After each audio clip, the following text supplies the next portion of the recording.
Hi everyone, welcome back to my channel and this is episode 2 of Review Time with me and title देख के आप समझ ही चुके होंगे कि आज हम कौन सी सीरीज में रिव्यू करने वाले हैं। Guessed it right. आज हम रिव्यू करने वाले हैं आर्यन खान की debut series which is masters of Bollywood.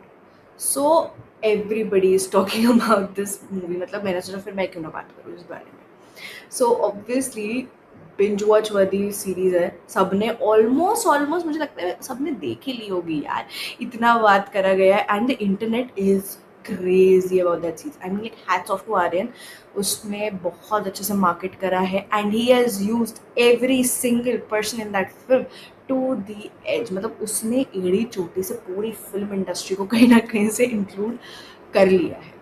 So now let's talk about positive and negative aspects. मैंने पहले बताया था मैं इसमें दोनों एस्पेक्ट्स बताने वाली हूँ। I am not gonna be biased, personal favourite हो जाता है तो कभी कभी थोड़ा बायस चलता है but otherwise no. So firstly अगर हम देखें स्टोरी लाइन वाइज, अगर हम देखें तो उसमें कोई बहुत नई चीज़ उसने नहीं शोकेस करी है।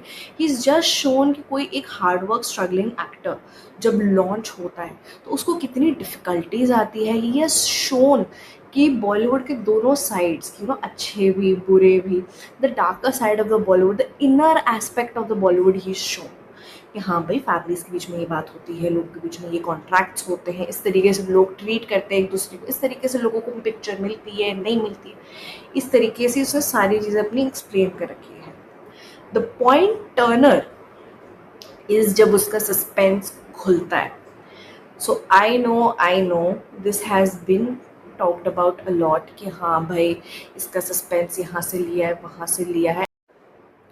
मैं उस एग्जैक्ट क्रिएटर का नाम नहीं लेना चाहूँगी जिसके कुछ एक आध वीडियोज़ में से उसका एक आध प्लॉट ट्विस्ट लिया गया है या फिर कुछ चीज़ें वहाँ से बोरो करी गई हैं, बट येस एज वी से कि भाई लिमिटेड आइडियाज़ होते हैं, लिमिटेड ट्विस्टिंग टर्न्स होते हैं। ऐसा तो नहीं है कि एक आइडिया जो मुझे आए वो और किसी को ना आए, said by the creator himself. So तो उसका जो प्लॉट ट्विस्ट है nobody expected that. And spoiler नहीं दे रही हूँ इसलिए मैं बताऊंगी नहीं कि प्लॉट ट्विस्ट क्या है, but it hits hard. Coming to the weak points of the show, I feel कि जो कैरेक्टर बिल्डिंग है यहाँ पे for a few characters, like जो हमारी फीमेल लीड है उनका कैरेक्टर ले लो, जैसे करिश्मा का जो फीमेल लीड का कैरेक्टर है उनका ले लो, या फिर परवेज फॉर दी इंस्टेंस अगर आप ले लो, Parvez is being loved by everyone and most of the reels उसी पे बनी हुई है। Raghav Juyal has done his best, but I feel कि उसको थोड़ा और, if they could have given that weightage, उस कैरेक्टर का थोड़ा और सेंस वो लोग इनकलकेट कर सकते हैं, तो the movie would have, the series would have been a lot more entertaining as well as उसका कैरेक्टर थोड़ा और अच्छे से जस्टिफाई हो सकता था। Coming back to Bobby Deol को बहुत ज़्यादा ही बिना बात के एंड मोमेंट तक, जब तक हमारा प्लॉट ट्विस्ट नहीं आता तब तक Bobby Deol is being shown as such a villainy character कि भाई वो तो ऐसा ही है ऐसा ही है ऐसा ही। अरे अगर आप उसका कैरेक्टर बिल्ड कर रहे हो तो थोड़ा और आप उसको सेंस दो ना, आप उसको सिर्फ और सिर्फ villain villain villain villain villain मत दो ना कि हाँ भाई वो तो अगेंस्ट है, वो तो चाहता ही नहीं है, वो प्रोटेक्टिव फादर है। अरे आप give a more depth to it. I feel अगर आप 8 एपिसोड बना रहे हो तो उस 8 एपिसोड में बहुत अच्छे से इस चीज़ को खींच सकते हो। आई फील एंड में बहुत ज़्यादा रश करा गया है उसकी, क्योंकि starting, like the starting of the series की अगर हम बात करें पहले एपिसोड की, तो it was okay, good start, normal जा रहा है, ठीक जा रहा है, ओके नॉर्मल फन। उसके बाद बीच में इट हिट्स अ ड्रॉप जहाँ पे वो सेम चीज़ रिपीट हो रही है कि आसमान को फिल्म नहीं मिल रही है, उसको ये हो रहा है, उसको मिल रही है, उसको नहीं मिल रही है, back and fourth back and fourth back and fourth बहुत है। So that got a little monotonous over there. But if I talk about punchlines, damn, it's an amazing movie. मतलब अगर आप उसके punchlines की landing देख लो, उसकी comedy timing देख लो, it is hilarious per se if I say. And जो जो कैमियोज उसने यूज करे, आई मीन हैट्स ऑफ, उसने अपने खुद के फादर को जिस तरीके से उसमें रोस्ट करा है, या लाइक शाहरुख खान को जिस तरीके से उसने उसमें यूज करा हुआ है, and everything has been there, it is total humour. So अगर मैं बिना सर पैर के इसको देख के खोल के बैठूँ और मैं इसको देखना चालू करूँ, then I am going to absolutely love this movie because it's a feel good thing. It's a feel good series कि हाँ आपने देखी, आपको मज़ा आया, मस्त लगी आपको. एंड में उन्होंने थोड़ा वीडियो गेम भी घुसा दिया उसमें, when the car chase happens in the I guess last या सेकेंड लास्ट एपिसोड में किसी ने बताया वो, तो उधर वो उन्होंने थोड़ा गेम गिमिक भी डाल दिया. बट फॉर मी, मेरे लिए Aasmaan Singh Karishma was not the show stealer. For me Parvez was the full show stealer. भाई मेरे हिसाब से my favourite was Raghav Juyal in the whole series man. I mean उसकी comedy type, he was not even acting. I feel after a certain point वो he was behaving as if it was him only. मतलब वो कोई character play नहीं कर रहा. Raghav Juyal was just being Raghav Juyal in that. He was not portraying Parvez और any other thing. वो अपनी तरह ही था पूरी सीरीज में. So yeah that was my take out कि हाँ.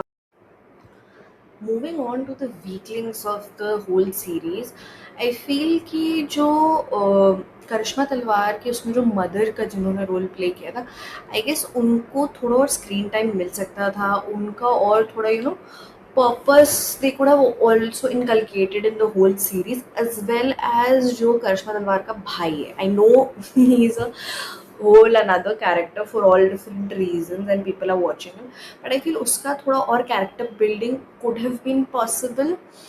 Secondly, I feel कि बहुत जगहों पे ना a little lack of explanation on why is what happening or what leads to what.